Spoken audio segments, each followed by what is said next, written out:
Report ചെയ്തത്. കാല അദ്ദേഹം പറയാണ്, കുൽത്തു ഞാൻ നബിതങ്ങളോട് ചോദിച്ചു, യാ റസൂലല്ലാഹ്, അള്ളാഹുവിന്റെ തിരുദൂതരെ, ലിമ അറക തസൂമു ഷഹറം ലം അറക തസൂമു ഷഹറം മിന ശുഹൂരി മാ തസൂമു മിൻ ഷഅബാൻ. നിങ്ങൾ ഷഅബാൻ മാസത്തിൽ സുന്നത്ത് നോമ്പിന് വലിയ പരിഗണന കൊടുക്കുന്നുണ്ടല്ലോ. ഷഅബാൻ മാസത്തിൽ സുന്നത്ത് നോമ്പ് എടുക്കണ മാതിരി വേറൊരു മാസത്തും സുന്നത്ത് നോമ്പ് എടുക്കാത്തത് എന്താ അതിന്റെ പ്രത്യേകത എന്ന് ചോദിച്ചു. നമ്മൾ ഷഅബാനിലാണ് ഉള്ളത്. വിശുദ്ധ റമദാനിലേക്ക് നമ്മൾ തൊട്ടടുത്തെത്തി. നമ്മളെ ഹൃദയങ്ങളിൽ അടിഞ്ഞുകൂടിയിരിക്കുന്ന പാപക്കറകളെ കഴുകി വൃത്തിയാക്കാനും നമ്മളെ മനസ്സ് ശുദ്ധിയാക്കാനും അള്ളാഹുവിലേക്ക് അടുക്കാനൊക്കെ പറ്റിയ സുവർണാവസരം അള്ളാഹു നൽകുകയാണ് റമദാനിലൂടെ. അപ്പോൾ റമദാന് തൊട്ട് മുമ്പുള്ള ഷഅബാൻ ആകുമ്പോൾ പൊതുവെ ആൾക്കാർക്ക് അശ്രദ്ധമായിരിക്കും. ഇനി റമദാൻ വരുന്നുണ്ടല്ലോ, ഇപ്പൊ ഇനി കുറച്ച് കുരുത്തക്കേട് കളിച്ചാൽ റമദാന് ശരിക്കും തൗബ ചെയ്ത് അള്ളാഹുവിലേക്ക് അടുക്കാന്നൊക്കെ കരുതും. നബിതങ്ങളാണെങ്കിൽ ഷഅബാനിൽ കൂടുതൽ സുന്നത്ത് നോമ്പും ഷഅബാനിൽ കൂടുതൽ നന്മകൾ അധികരിപ്പിക്കും ചെയ്തിരുന്നു. അപ്പൊ സ്വഹാബികൾ ചോദിച്ചു, അങ്ങെന്താണ് ഷഅബാനിൽ ഇത്ര പരിഗണന കൊടുക്കണത്? അപ്പൊ നബിതങ്ങൾ പറഞ്ഞു, ദാക ഷഹ്റുൻ യഗ്ഫിറു നാസു അൻഹു. ജനങ്ങൾ പലപ്പോഴും ഗഫലത്തിലാകുന്ന ഒരു മാസമാണ് ഷഅബാൻ. ജനങ്ങൾ അത്ര ശ്രദ്ധിക്കാത്ത, ഗൗനിക്കാത്ത, പരിഗണിക്കാത്ത, മെയിൻറ്റ് ചെയ്യാത്ത ഒരു മാസമാണ് റജബിന് റമദാന്റെ ഇടയിലുള്ള ഷഅബാൻ എന്ന് പറഞ്ഞത്. റജബ് പിന്നെ യുദ്ധം ഹറാമായ പവിത്രമായ 4 മാസം എന്നൊക്കെ ഖുർആൻ പറഞ്ഞതുകൊണ്ട് ചില ആൾക്കാർ പരിഗണന കൊടുക്കും. റജബല്ലേ, റമദാൻ പിന്നെ ഏതായാലും പരിഗണിക്കും. അതിൻ്റെ ഇടയിലുള്ള ഷഅബാനെ പലപ്പോഴും അവഗണിക്കും. ശ്രദ്ധിക്കാതെ പോകുന്ന, ഗഫലത്തിലായി പോകുന്ന മാസമാണ് ഷഅബാൻ. അതുകൊണ്ടാണ് ഷഅബാൻ ഞാൻ പ്രത്യേകം പരിഗണിക്കുന്നത്. വളരെ ഗൗരവത്തിലെടുക്കേണ്ട വിഷയമാണ്. ഹൃദയത്തിൻ്റെ ഒരു വലിയ രോഗമാണ് അശ്രദ്ധ എന്ന് പറയുന്നത്. നമ്മളൊക്കെ ഗഫലത്തിലാണുള്ളത്. ഗഫലത്ത് എന്ന് പറയുന്നത് അശ്രദ്ധ.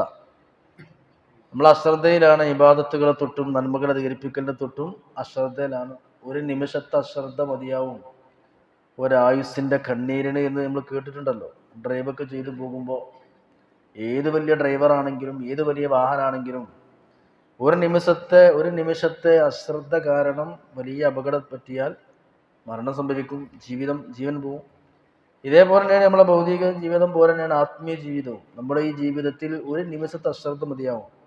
ഒരു ദൈവത്തോ ഒരു നമീമത്തോ ഒരു പരദൂഷണം, ഒരാളെ പുതിയൊരു നുണ പറഞ്ഞു, അത് അല്ലാഹു തആല ആണ്ട് വലിയ ശിക്ഷക്കാണ് നീക്കി വെക്കുകയും ചെയ്താൽ അത് മതി പരാജയപ്പെടാൻ. ചിലപ്പോൾ ആ ഒരു ദൈവത്തെ കൊണ്ട് വലിയ ഫിത്നകൾ സമൂഹത്തിലുണ്ടാവും. നമ്മൾ നിസ്സാരാക്കിയൊരു വർത്തമാനം പറയും, അതിങ്ങനെ സ്പ്രെഡ് ചെയ്ത് ആൾക്കാരിലേക്ക് എത്തി ഇങ്ങനെ എന്ത് ചെയ്യും. അതിനാൽ ഒരു പക്ഷേ വലിയ ഫിത്നകൾ നാട്ടിലും ജനങ്ങൾക്കിടയിലുണ്ടാവും. നമ്മൾ കേട്ടുകേൾവിൻ്റെ അടിസ്ഥാനത്തിലായിരിക്കും ചിലപ്പോൾ എന്തെങ്കിലുമൊക്കെ പറയാം. ഇതിൻ്റെ റിയൽ സ്റ്റേറ്റ്മെൻറ്റ്സ് നമ്മൾ മനസ്സിലാക്കിയിട്ടുണ്ടാവില്ല. കേട്ടുകേൾവിൻ്റെ അടിസ്ഥാനത്തിൽ എന്തെങ്കിലുമൊക്കെ ഒരു വാർത്ത തന്നെ പറഞ്ഞു, അത് കേട്ട ആൾ അർത്ഥമൊക്കെ സ്പ്രെഡ് ചെയ്തു, അങ്ങനെ ഷെയർ ചെയ്തു. അങ്ങനെ എല്ലാവരും ഒരു തെറ്റ് ധരിച്ചു എന്ന് മനസ്സിലാക്കുക. അല്ലെങ്കിൽ ഒരാളെ പറ്റി മോശമായി മനസ്സിലാക്കിയത് എന്താ, ഞാൻ ഈ അശ്രദ്ധ കാരണം പറഞ്ഞു പോയ വാക്കാണ്.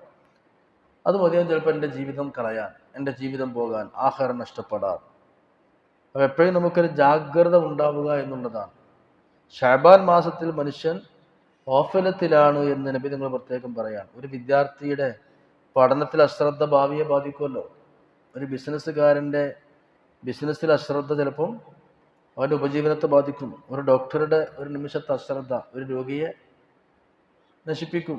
ഇപ്പം ഇന്നലെ കണ്ടല്ലേ, ഒരു കുട്ടി പ്ലാസ്റ്റർ വെട്ടിയപ്പം ചെറിയ കുട്ടീൻ്റെ നവജാത ശിശുവിൻ്റെ കൈ അടക്കം വെട്ടിപ്പോയി, കൈയിൻ്റെ വിരല് മുറിഞ്ഞു പോയി. അത് കേരളത്തിൽ ഇന്നലെ ഉണ്ടായതാണ്. അപ്പോൾ ഒരു നിമിഷത്തെ അശ്രദ്ധയാണ്, ഡോക്ടറുടെ ഒരു അശ്രദ്ധയാണ്. ഇങ്ങനെ ഓപ്പറേഷൻ ചെയ്യുമ്പം മെഡിക്കൽ കോളേജിലടക്കം പറ്റിയ കയ്യിനല്ല പ്ലാസ്റ്റർ ഇട്ടത്, മറ്റേ കയ്യിനാണ്, അത് അശ്രദ്ധയാണ്. അതേപോലെ കാലുമുട്ട് ഓപ്പറേഷൻ ചെയ്തപ്പം കീറി മുറിച്ചത് മറ്റേ കാലിനാണ്. ഒക്കെ നമ്മുടെ കേരളത്തിലുണ്ട്. ഒക്കെ അശ്രദ്ധയാണ്. അതൊക്കെ എങ്ങനെ ഉണ്ടാവുക എന്ന് ചിന്തിച്ച് നോക്കി, എങ്ങനെ അതൊക്കെ ഉണ്ടാവുക. അതാണ് അശ്രദ്ധ എന്ന് പറയുന്നത്. ഓപ്പറേഷൻ കഴിഞ്ഞിട്ട് പഞ്ഞിയോ അല്ലെങ്കിൽ വേറെന്തെങ്കിലുമൊക്കെ വാറ്റിൻ്റെ ഉള്ളിൽ മറന്നു വെക്കുന്നു ഡോക്ടർമാർ, പ്രശ്നമാകുന്നു. ഇതൊക്കെ എല്ലാ ഫീൽഡിലുണ്ട് അശ്രദ്ധ. ഇനി നമ്മൾ മനസ്സിലാക്കുകയാണെങ്കിൽ ആഖിറത്തിലേക്കുള്ള പണിപ്പുരയിലാണല്ലോ നമ്മൾ വലിയ അശ്രദ്ധയിലാണ്. നമ്മുടെ നാവിൽ നിന്നുണ്ടാകുന്ന സ്ഖലിതങ്ങൾ. പിന്നെ നമ്മൾ ചിലപ്പോൾ മാപ്പൊക്കെ പറഞ്ഞാലും ശരി, പിന്നീട് നമ്മൾ വേണ്ടില്ലായിരുന്നു എന്ന് ചിന്തിക്കുന്ന വർത്തമാനത്തിലാണ്. പക്ഷേ പറയണ്ടില്ലായിരുന്നു. അതുപോലെ ദേഷ്യം നമുക്ക് മുമ്പിലാണ്. നമ്മുടെ വികാരം ഭയങ്കര ശക്തമാണ്. എന്തെങ്കിലുമൊക്കെ ചൂടാവും ഭാര്യയോട്, മക്കളോട്, പണിക്കാരോട്, നമ്മുടെ ഡ്രൈവറോട്. അവർ മനുഷ്യന്മാരല്ല, അവരെക്കാൾ നമുക്ക് എന്ത് സ്ഥാനമുള്ളത്? നമ്മളെ ഡ്രൈവറാണ്, അല്ലെങ്കിൽ നമ്മളെ പെരയിലെ പണിക്കാരനാണ്, ഗേറ്റ് കീപ്പറാണ്, പാചകം ചെയ്യുന്ന ആളാണ്. മനുഷ്യൻ നിലയ്ക്ക് എപ്പോഴും അവർക്ക് ഒരേ കാറ്റഗറിയാണ്. ഇന്ന അക്രമക്കും ഇന്ദല്ലാഹി അത്ഖാക്കും.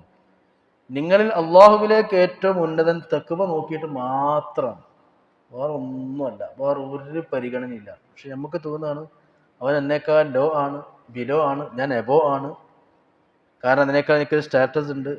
എൻ്റെ കാറ്റഗറി എന്ത് കാറ്റഗറി? എല്ലാവരും ഒരേപോലെയാണ്, ഒരു വ്യത്യാസമില്ല.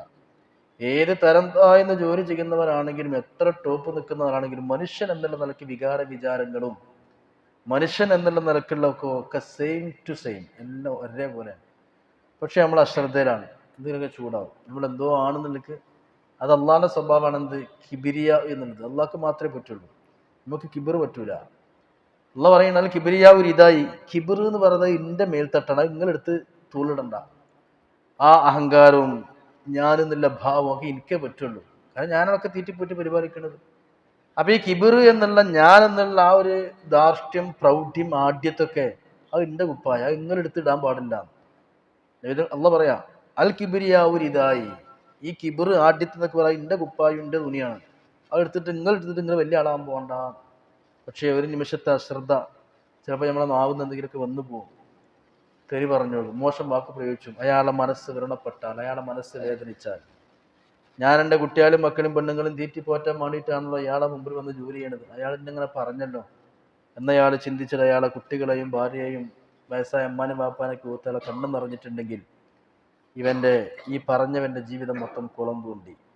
ഉദാഹരണം പറയാം, പലപ്പോഴും നമ്മിൽ നിന്ന് വന്നു പോയി, പിന്നെ നമുക്ക് തോന്നും വേണ്ടില്ലേ, കുറച്ച് ഓവറായിപ്പോയി. അപ്പൊ ഈ അശ്രദ്ധയാണ് ഗഫലത്തിലാത്തക്കും മിനൽ ഗാഫിലീൻ, നിങ്ങൾ അശ്രദ്ധയിൽ പെട്ടുപോകരുത്. അപ്പോൾ ഷഅബാൻ മാസത്തിൽ നബിതങ്ങൾ കൂടുതൽ നന്മ അധികരിപ്പിക്കാനുള്ള കാരണം ആ അശ്രദ്ധവാന്മാരാകുന്ന ഒരു മാസമാണ്. ഷഅബാൻ പുണ്യമാക്കപ്പെട്ട മാസം തന്നെയാണ്. നബിതങ്ങൾ കൂടുതൽ സുന്നത്ത് നോമ്പെടുത്തിരുന്ന മാസമാണ് ഷഅബാൻ. നമ്മൾ കൂടുതൽ റബ്ബിലേക്ക് അടുക്കേണ്ട ഒരു മാസമാണ്. ഇങ്ങനെ റമളാനിലേക്ക് നമ്മൾ പ്രവേശിക്കണം. അപ്പൊ ഞാൻ പറഞ്ഞു കൊണ്ടുവന്നത്, നമ്മൾ എപ്പോഴും ശ്രദ്ധിക്കുക, അശ്രദ്ധവാന്മാരാകാതിരിക്കുക. നമ്മൾ അള്ളാഹുവിലേക്ക് കൂടുതൽ അടുക്കേണ്ട മാസമാണ് ഷഅബാൻ. എത്ര പെട്ടെന്ന് ദിവസങ്ങൾ എങ്ങനെ കഴിഞ്ഞു പോവാണ്, വളരെ പെട്ടെന്ന് റമളാന്റെ മാസം കാണുന്നു, വിശുദ്ധ റമളാൻ മുമ്പിലേക്ക് എത്തുന്നു. അപ്പോൾ നമ്മൾ 2 മാസം മുമ്പേ ദ്വാരക്കേണ്ട ബാരിക്കനാഫി റജബിമ ഷാബാൻ അഭിനങ്ങൾ ദ്വാരഞ്ഞിരുന്നു. അപ്പോൾ ഷാബാന്റെ ജാഗ്രത പുലർത്തണം. ജാഗ്രത എന്ന് പറഞ്ഞാൽ അശ്രദ്ധ, ഗഫലത്തില്ലാതിരിക്കുക. നിസ്കാരം കള്ളാകണത് ഗഫലത്തിലാണ്. അധികം ആൾക്കാർ 4 നിസ്കരിച്ച് 5 നിസ്കരിച്ച് ജമാഅത്തെ നിസ്കരിക്കുമ്പോൾ കറക്റ്റായിരിക്കും, ഒറ്റയ്ക്ക് നിസ്കരിക്കുമ്പോൾ അധികം പലപ്പോഴും പല ആൾക്കാർ പറയാറുണ്ട് എന്താ അവസ്ഥ പരിഹാരം. ഞാൻ 4ാമത്തെ റക്അത്തേക്ക് നീച്ചുമ്പോൾ പിന്നെ സംശയം 3 ആണോ 4 ആണ്, പിന്നെ 5ാമത്തെ പോലും നിസ്കരിച്ചാണ്. നിസ്കാരത്തിൽ അശ്രദ്ധ എപ്പോഴെങ്കിലുമൊക്കെ ഉണ്ടാകുന്ന പോലെ അല്ല, എപ്പോഴും അശ്രദ്ധ. നിസ്കാരം കള്ളായി പോവുക, അല്ലെങ്കിൽ റക്അത്തിന്റെ കാര്യത്തിൽ അശ്രദ്ധ, അല്ലെങ്കിൽ അമാനാത്തുകൾ വീട്ടുന്ന വിഷയത്തിൽ അശ്രദ്ധ. വലിയ പൈസയൊക്കെ നമ്മൾ എഴുതി വെക്കും, 5 ലക്ഷം 1 ലക്ഷം ഒക്കെ. ചെറിയ 10 റുപ്യ 100 റുപ്യ ചിലപ്പോൾ നമ്മൾ മെയിൻറ്റെയിൻ ചെയ്യാതിരിക്കും, അത് അശ്രദ്ധയാണ്. അതുകൊണ്ട് ലാ തകും മിനൽ ഗാഫിലീൻ, അശ്രദ്ധവാൻ വരാൻ പാടില്ല. മഹാന്മാര് പറയുന്നുണ്ട് അള്ളാഹുവിനെ ഓർക്കാനേ പാടില്ല.